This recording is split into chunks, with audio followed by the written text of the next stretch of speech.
hopefully you can all see the big white screen that says DMing for the Charity Gaming Guild. So thank you for coming along and for showing some interest in DMing for us. It's really good. We've expanded massively since we started, and we're looking at bringing more people on board, which is part of the reason for that. So let's dive straight in. So what you can expect tonight, this is only a quick half an hour or so presentation, and we're going to go through what you can see on the screen there. If you do have some questions and we have some time at the end, then I will open those up. I've also just realised I think my camera is turned off. Ah, there we go. I can see you. I can see myself now. Excellent. Hello. Sorry about that. Yeah. So this is what we're going to do. We're going to have a very quick, brief introduction to the All Havens. Some of you have played games in the All Havens before, which is great. For those of you that have, you're going to get hopefully something a little bit new, a little bit of a snippet as to what we tell the War Council and the extra information that they have. And if you don't know a great deal about the All Havens, then you're going to learn some new stuff about it too, which is great. We're going to look at who the War Council are, what role we have within the Charity Gaming Guild and how we're structured. We're going to look at why you should become a member of the War Council. Hopefully you shouldn't take too much persuading, seeing as it is to play games of D&D, which is always good. We're going to look at the 6 Ps of Charity Gaming Guild DMing, the actual process that you go through to become part of the War Council, and the next steps for you guys. For those of you that just joined us, you haven't missed anything other than me working out how my camera works on my laptop. So, as I promised, a quick introduction to the All Havens. So, the map you can see on the screen is one of the maps that the War Council use. The one that you've probably seen, or those of you who played in our games, doesn't have those big coloured sections on it. The map you can see here breaks the All Havens down into its regions, and each of those regions is looked after by a city of the same name. The world of the All Havens is very, very similar to that of the official D&D world, except it is our own world, and we can do whatever we like to it. And this is really important to the Charity Gaming Guild. Our players and our DMs shape this world and create this world through our games. So working from north to south, you have Glooncrest at the top, Ravenborn, Oceanhold, Valsari, Timberminster, Bibbing Ward, Nageldeer, and Dragonmount. And each of those regions has their own leader, their own background, and their own character, if you like. The All Havens itself has its own pantheon of gods. Some of you will have interacted with some of those gods and found some of those gods in the games, particularly Malicious Divinity. So if you are subscribed to the YouTube channel, head over to that and you can watch the Malicious Divinity, and you'll get an introduction to all the different gods there from the very first game we ran with the Charity Gaming Guild. But I did promise you all something a little bit extra that we haven't told people about the All Havens yet. Some of you might have seen on the Facebook page post about the shape of the world, and the fact that some people think the All Havens is a flat world rather than a round world. And that is absolutely the case. The All Havens is a flat world. What that means is the ocean, the sea, pours off the side of the All Havens. And if you were to burrow down through the All Havens, you'd come into a big section of bedrock. And tunnelled into that bedrock are huge cities and a landmass the size of the All Havens over again. And this is the All Havens version of the Underdark, which we've called the Underhavens, very creatively. It is exactly as you'd expect it to be, and it sits there, but you can keep tunnelling down through the Underhavens. And if you did that, you would pop out of the bottom of the All Havens, and rather than just falling into space and time, you would actually find another landmass. And this is a red, rocky landmass. In the centre of the All Havens world, just under the mountains in the southern areas of Oceanhold, is a massive ball of burning lava, which continuously pours down. When that lava gets out of the centre of the earth, it cools, and that forms a layer of rock. As that lava carries on pouring, it gets cooled by the water that falls off the edges of the world and forms this landmass. This is actually hell. This is where hell sits in the All Havens. This is where devils and demons are constantly in war and constantly at battle. Hell itself is chained to the bottom of the All Havens through 4 massive obsidian chains which bolt it into place and stop it from floating away. But hell continues to grow and get bigger and bigger and bigger. That's just a very small snippet of some of the information that we give to the War Council about the world, some of the stuff that we've never touched on before in the All Havens or spoken about or looked at. This is how rich the lore is for this world. It is quite extensive. And we'll talk more in a little while about how we communicate that to our Dungeon Masters. So, Who are the War Council? What role do we play? There's two little diagrams here for you. On the left, you can see how the War Council fits within the Charity Gaming Guild. The charity has a board of trustees and it has membership as well. And the War Council is a committee that sits within the charity. It is run by a trustee, which is me, which means that it falls in line with our constitution. On the right-hand side, you'll see the War Council as it is at the moment. You've got me, Chris, Andy, Connor, and a vacant position. We have 4 spaces in the War Council at the moment, and we're looking for that 4th person, but that is likely to grow over time as well. We're likely to need more and more DMs as time goes on. The War Council have our own way of communicating with each other. We have our own WhatsApp chat. We have a closed Facebook group as well, where we can share different DMs, tools, and resources. And we're always talking to each other, supporting each other, giving each other ideas. So it's very much a very tight-knit group of people who are really passionate about the games that we run, the work we write, and the things that we put on for the people who are part of the Charity Gaming Guild. So why become part of the War Council? Well, as I say, apart from it being great fun, you get free unlimited access to the Ultimate Guide to the All Havens, and that's the book that has all of the lore about the All Havens in it. But more than that, you actually help write that book. The games that you run, the narrative you develop, the players that you help your players create, they all become part of the All Havens and part of the world. So alongside your players, you're shaping the All Havens, you're developing the narrative as well. When you're part of the War Council, you have complete freedom to run one-shots and monthly campaigns as you want based in the All Havens. The War Council are very much trusted individuals who we know will run the game true to the law, representing the Charity Gaming Guild in the best possible light.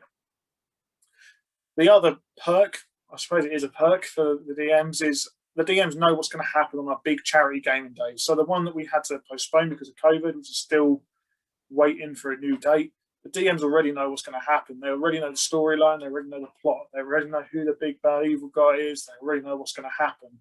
More than that, we also know what's going to happen in the game after that as well. So we're already working that far ahead.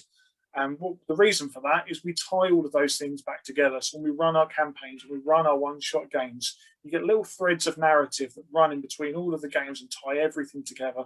And it goes back to developing that narrative and making it as interesting as we possibly can. You, as member of the War Council, have the opportunity to DM for our big charity gaming days. These are the runs where we raised the big money, and the last one we've already raised 1,200 quid for it, and we're looking to make those games even bigger in the future. That's not to say you have to DM those games. If you don't want to, you don't have to, of course, but you do have the opportunity to run those really big, exciting games as well. Being part of the War Council, quite importantly, doesn't stop you from playing in any other games that the Charity Gaming Guild run or joining in any other events. In fact, it's quite the opposite. We encourage our DMs to join in. And that's why if you played in our games already, you'll have seen Chris jump in those games. You'll see Andy playing those games. You'll see me playing those games. And we do that for a number of different reasons, but we're all about continually improving as DMs. And one way we can do that is by being players and experiencing different things. So again, we're always learning from each other. We're always trying to become better DMs. Which leads quite nicely into our vision. So the War Council's vision is to be the best dungeon masters in the world. And there are some amazing dungeon masters out there, and they're videos that we study on YouTube and we watch. Things like Critical Role, for example, is probably the biggest one that people know about. We've got Matt Mercer, so we can watch those videos and take things from him. But we want to be better than Matt Mercer. We want to be better than all those famous DMs out there. We want to run the best games we possibly can. And the War Council is how we try and do it. So we've got this group, we do have regular meetings. We get together and we talk about what's gone well, what hasn't gone well, how we can make things better, things we've learned from each other. If we've spotted little rules combinations which make players incredibly powerful, we can share those, or really fun monsters, or share a narrative to tie everything back together again. It's part of what the War Council does, working together as one unit.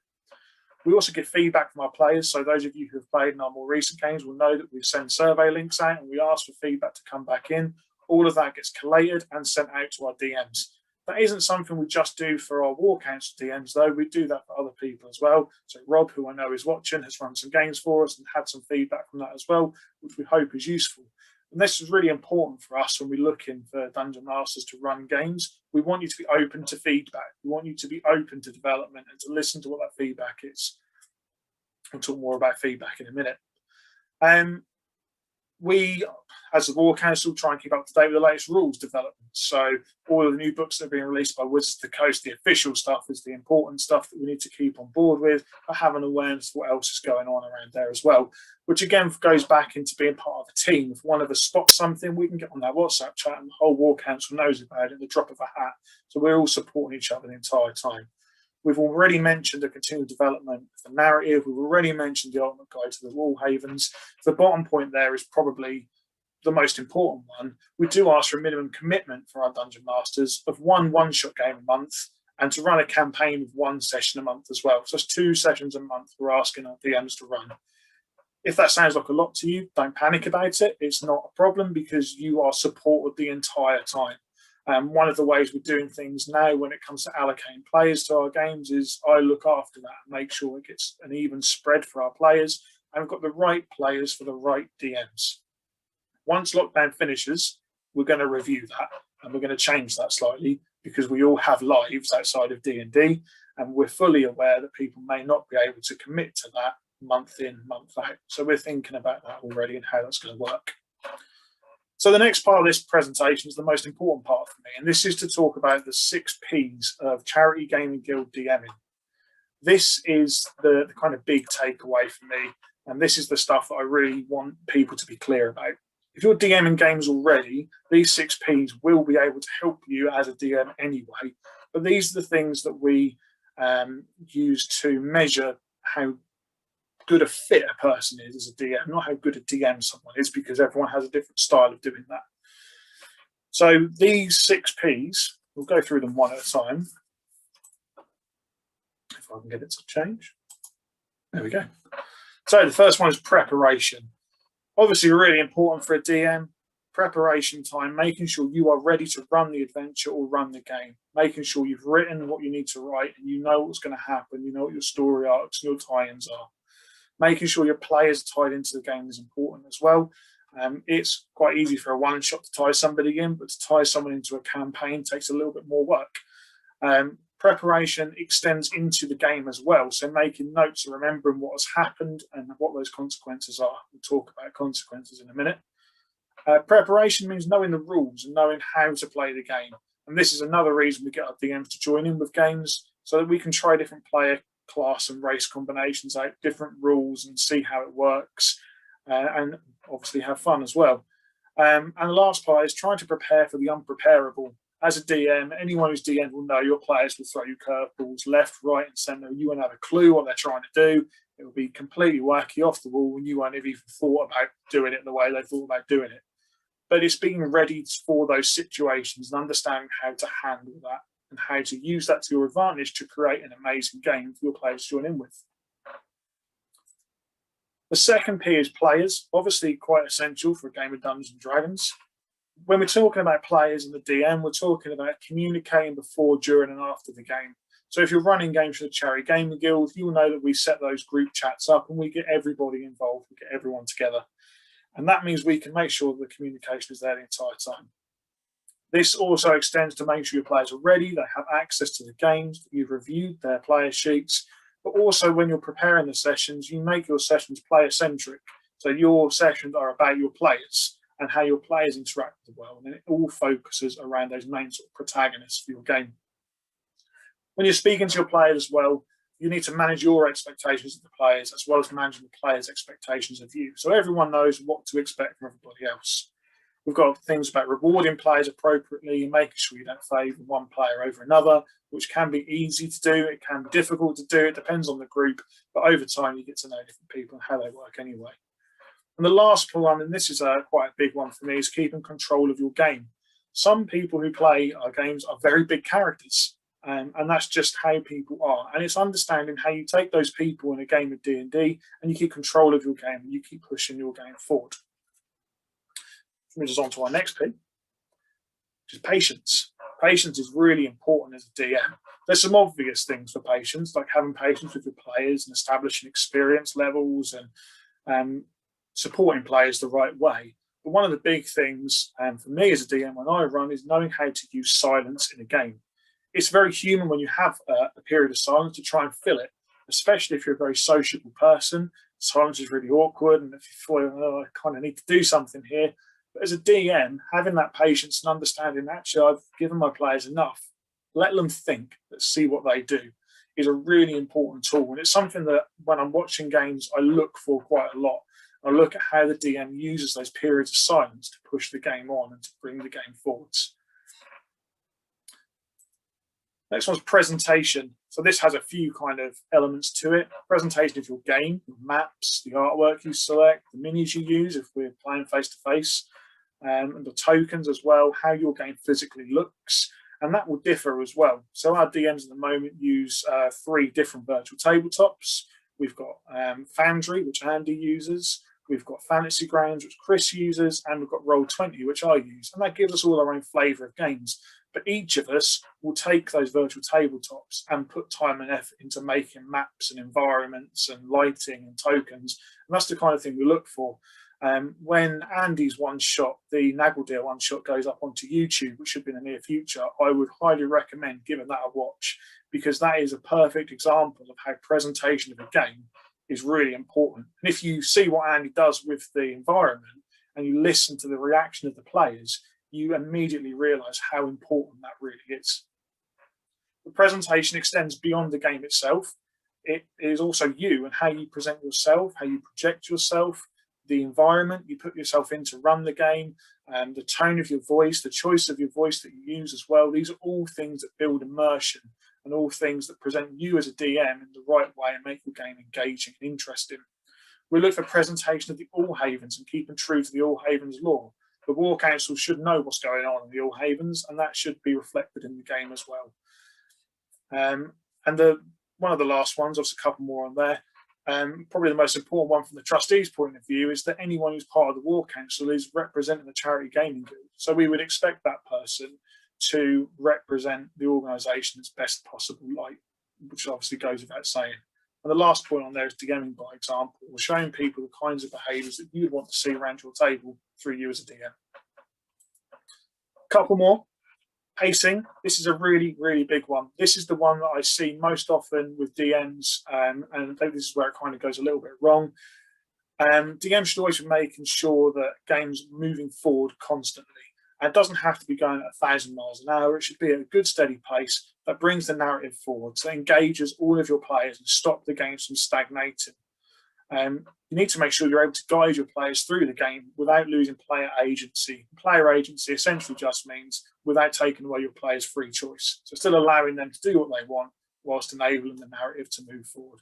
Talk about it not being too fast, not being too slow, and having a mixture of elements in there as well, which all help with the pacing of the game and make sure that it's right for the players that you've got.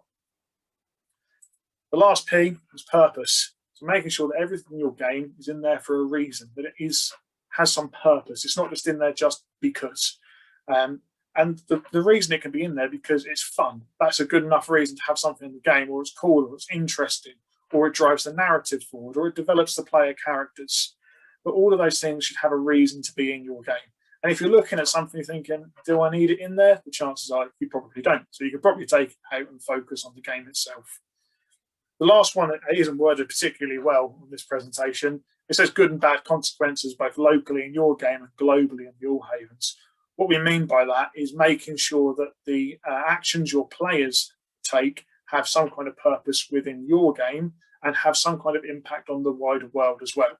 So when we go back to the War Council chat and we talk to each other, if someone does something really cool, the War Council know about it and we can make it part of the lore. A good example of that is in the Malicious Divinity game.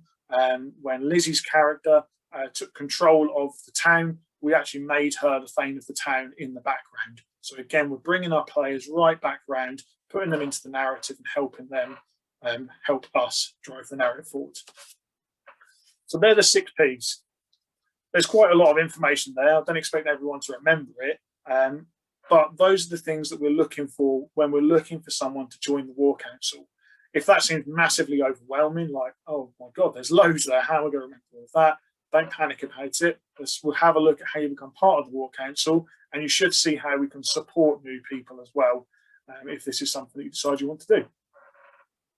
So the process you need to go through, you need to be a member of the Charity Gaming Guild. everyone should hopefully know by now we've opened membership. It's a tenner a year, which is less than 20p a week. You get access to a group, you get a membership card, you get vouchers. There's lots and lots of benefits. And we're going to be starting to hopefully send those out in the very near future once the banks sort themselves out so we can see all the money coming in.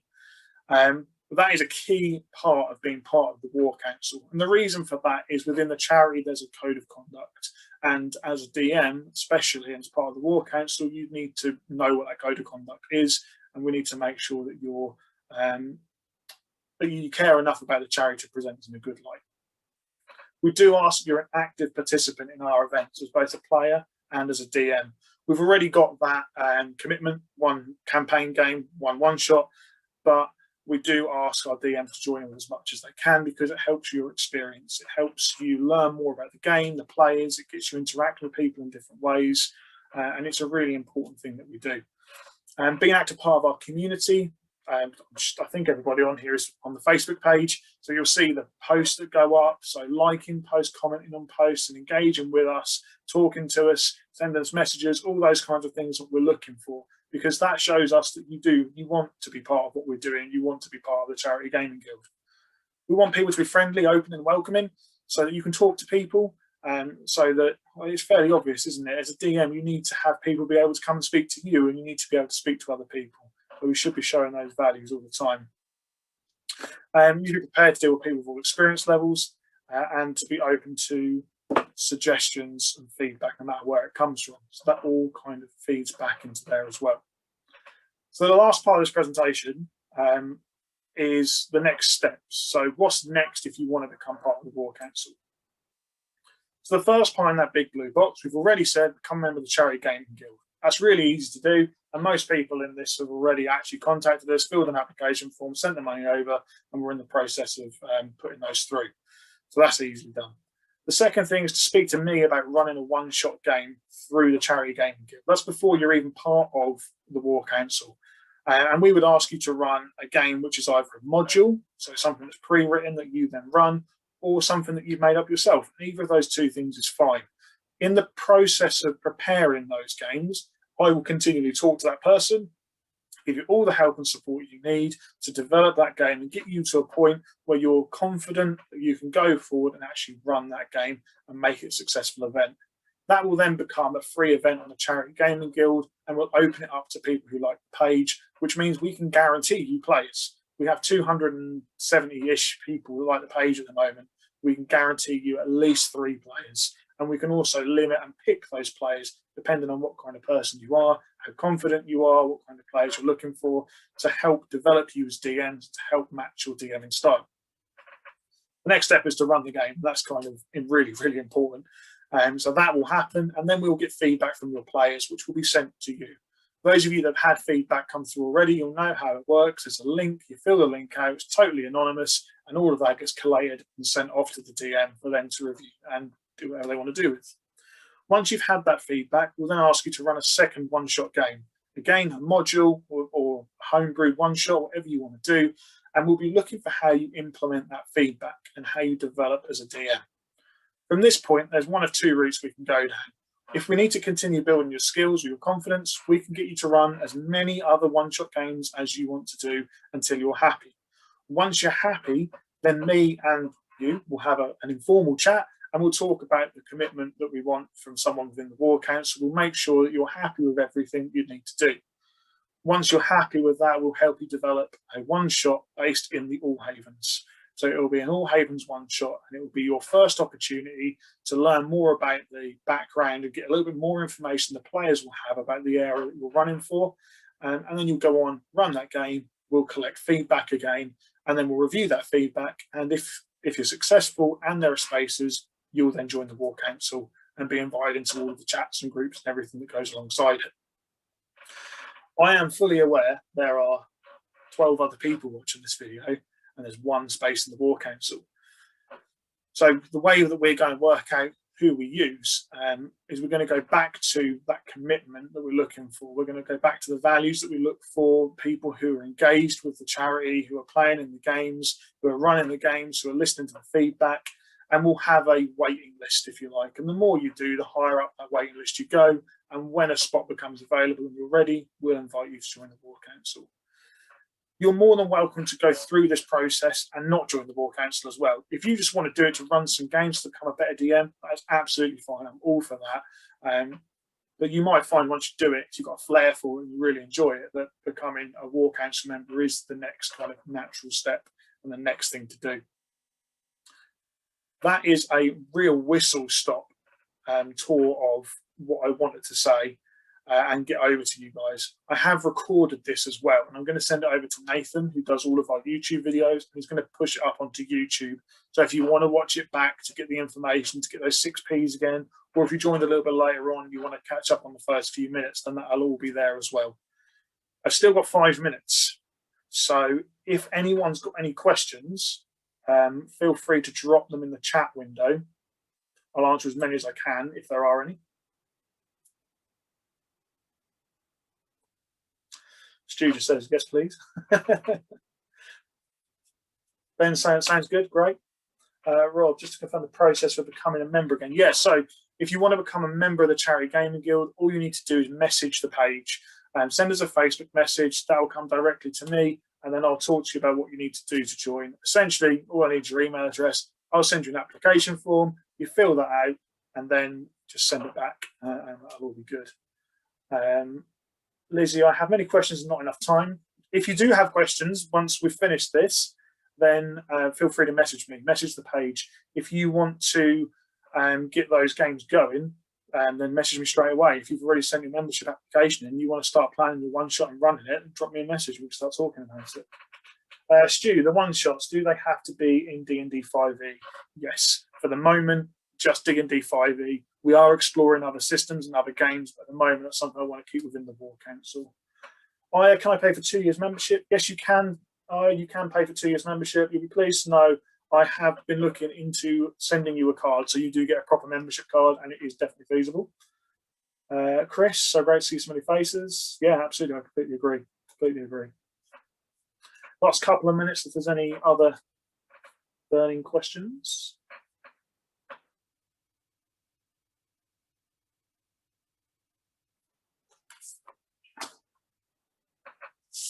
Yeah, that's great, Rob. And actually, that you pop in that little comment there, Rob, just reminded me. Some people will already be at various stages in that process. Will already be running games for us, and will already be getting feedback. So if that's happening, continue doing what you're doing. Continue talking to me, and you might see me asking more questions about the games you're planning and how you're running things. And what I'm looking for are those 6Ps. Where are we? Julia, yeah, it's great to have you. I think this is the first thing you've been a part of with us, which is really great. Obviously, we've been talking a lot over Facebook. I'm sure we'll be talking more in the near future. Stu, can one-shots be based on films? Yes, they can be based on films, Stu. That's absolutely fine as long as you flavour them in the right way. Please don't TPK the Company of Fate. Well, that's out of my hands, I'm afraid. I blame Niall. Lizzie, so you Chris and in the game. Yeah, we can absolutely do that, Lizzie.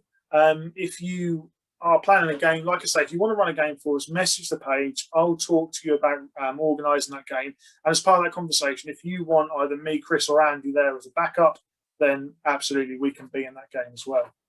Oh God, Andy, do I need to let any players live through a one-shot? Well, that'd be a first, wouldn't it? That would be a first. Wall of Fire, that's all I'm going to say. Wall of Fire and Sapphire Dragons.